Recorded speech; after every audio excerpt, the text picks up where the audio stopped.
ese país hermano. Y esa tragedia de ese país hermano la comprendemos muy bien, no solamente los vecinos. Creo que el embajador Massa y yo compartimos la experiencia de haber sido embajadores en Colombia. Y miles y millones de razones hay para amar a Colombia.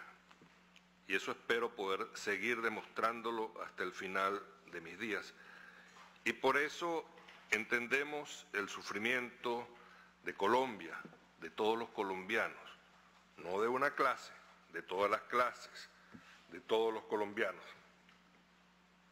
Pero fíjense ustedes, el presidente Chávez no había nacido cuando ya los efectos del Bogotazo y la guerra interna de Colombia se había desbordado sobre nuestro país. Hay gente que ya no recuerda lo que es el Bogotazo o no lo conoce. Yo era un niño apenas, no lo recuerdo, no voy a revelar mi edad, pero en todo caso, el impacto en mi familia, que tenía mucha curiosidad política, lo he venido sintiendo desde entonces. Imagínense lo que será para Colombia. Le mataron los sueños, le mataron el futuro y le abrieron, sí, 60 años, en realidad son 62, de sufrimiento inmerecido a un pueblo que estaba buscando por las vías pacíficas un destino hacia la justicia social. El magnicidio de Jorge Eliezer Gaitán dejó una impronta que solo la reconciliación, la justicia social y la paz podrán borrar. Desde los enfrentamientos mortales entre liberales y conservadores y desde las guerrillas de Cheito Velázquez, que muchas veces penetró en territorio venezolano. Recuerdan, aquí estamos hablando de 2.219 kilómetros de frontera entre dos países hermanos. Y el color, en el caso de Chichiviche y Santa Marta es diferente, pero en general el color de la tierra, el color de las hojas y de las flores y del cielo de uno y otro lado de la frontera son muy parecidos. En los días claros, el azul del cielo que cobija a Colombia y a Venezuela es espectacular.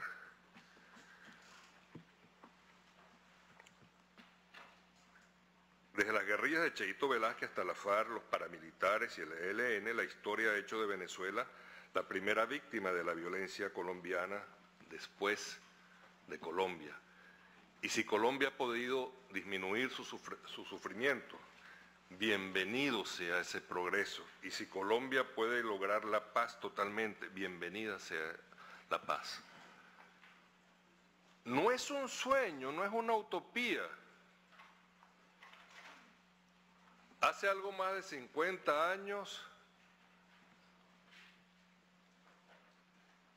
los Mau Mau y los ingleses se estaban matando en en Kenia.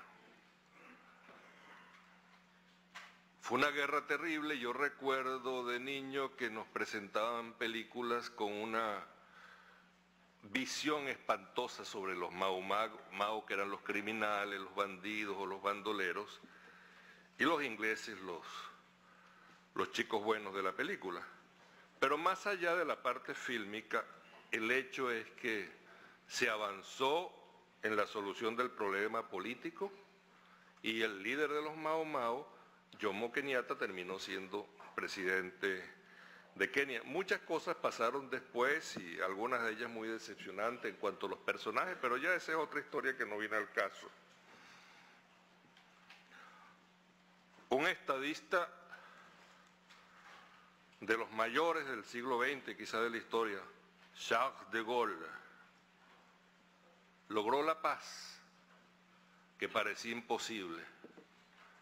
Una paz constantemente frustrada por el terrorismo, por espantosos crímenes en el combate entre las fuerzas francesas y las fuerzas del FLN de Argelia.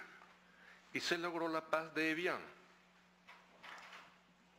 Hubo reconciliación, más allá de los horrores, más allá de las heridas, más allá de las cicatrices, de la desconfianza, del odio. con un gran esfuerzo de estadistas se logró la paz entre Francia y Argelia. ¿Qué lección para los gobernantes? Hubo otra paz que parecía imposible, la de Irlanda.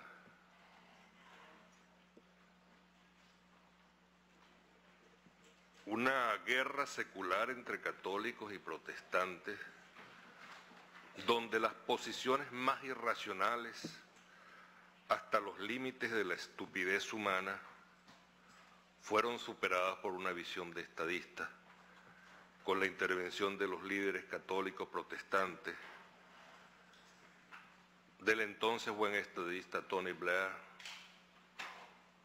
del señor Ian Paisley, a quien veíamos como un monstruo de fanatismo, o de algunos líderes católicos, lo del ejército republicano irlandés, bien financiado y apoyado, por cierto, por la comunidad irlandesa de los Estados Unidos y por los líderes de origen irlandés dentro de la comunidad política de los Estados Unidos.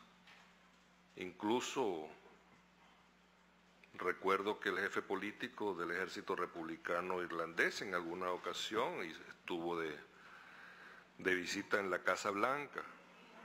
Y todo eso sirvió con el apoyo de políticos estadounidenses importantes para lograr la paz en Irlanda. Y los horrores que eran cotidianos para nosotros ya no ocurren. De vez en cuando uno ve algún tipo de provocación, pero ya lo fundamental fue resuelto. Irlanda vive en paz. Mi querida Guatemala sufrió una guerra espantosa. Yo no sé si la peor que hubo en el continente, porque ha habido casos, pero se llegó a la paz. Una paz y reconciliación que le va a dar a Guatemala la posibilidad de extraer lo mejor de sus recursos humanos para construir una sociedad democrática. Y nadie duda de los horrores que sufrió ese hermano país a partir de la frustración de su proyecto democrático en 1954, si mal no recuerdo. Y El Salvador, señor embajador del Salvador, ¿cuántas cosas ocurrieron en su país? ¿Cuántas noticias horrorosas no nos llegaban? Y habría sido muy fácil dividir a El Salvador entre buenos y malos. El Salvador